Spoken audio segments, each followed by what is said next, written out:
নির্বাচন। এই নির্বাচনে জাতীয় নাগরিক পার্টির পক্ষ থেকে শাপলাকলি প্রতীকে চট্টগ্রাম 8-এ 11 দলীয় প্রার্থী আমি কাউকে সমর্থন দিই নাই, কারো জন্য আমি উইথড্র করি নাই।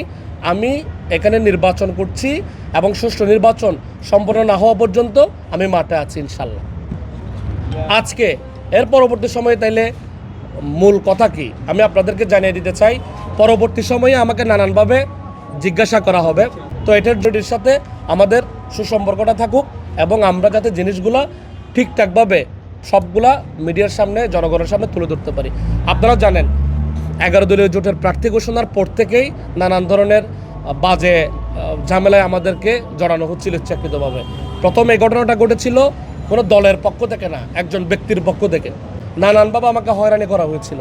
আমার যাতে মনোনয়নটা বৈধতা থেকে অবৈধ ঘোষণা করে নির্বাচন কমিশন। কিন্তু আপনারা জানেন, আপনাদের দোয়ায় চট্টগ্রাম 8-এর যারা জনগণ তাদের সহযোগিতায় আমার মনোনয়ন বৈধতা ঘোষণা করে।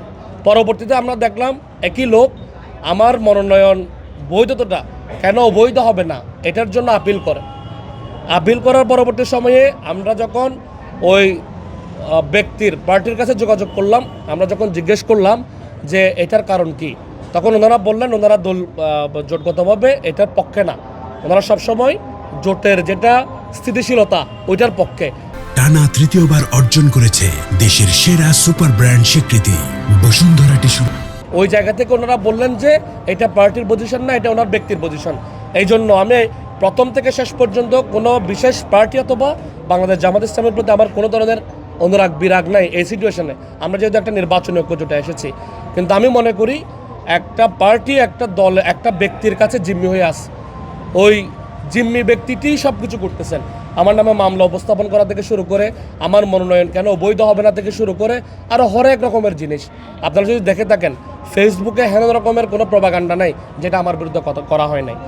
এটার একটা অংশ হিসেবে আমাদের আসিফ মাহমুদ সজীব ভুঁইয়া এনসিপির মুখপাত্র যখন চট্টগ্রামে আসে, তখন উনি যখন আমার প্রার্থিতার ব্যাপারটা আবার রিকনফার্ম করেন, তখন চট্টগ্রামে ওনারা দেখা করার ওনারা চেষ্টা করেন, ওই ব্যক্তি এবং তার দলবল অনেক চেষ্টা করেন, কিন্তু এখানে কোনো ধরনের আমরা নেগোসিয়েশনে রাজি হই নাই।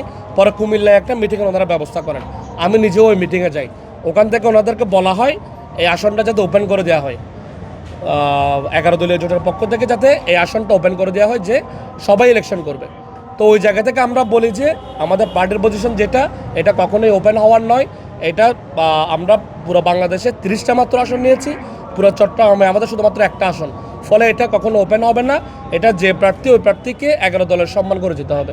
এবং এইটার সাথে অ্যাবি পার্টি, নেজাম ইসলামের পার্টি, বাংলাদেশ খেলাফত মজলিস থেকে শুরু করে আমাদের 11 দলীয় জোটের যারা প্রার্থী ছিলেন অথবা ওনারা উইথড্র তো করেছেনই, উল্টো আমাদেরকে সহযোগিতা করে 11 দলীয় জোটের যেই সিদ্ধান্ত এটাকে মেনে নিয়েছেন এবং এটা বাস্তবায়নের জন্য যা যা করা দরকার এটা করেছেন।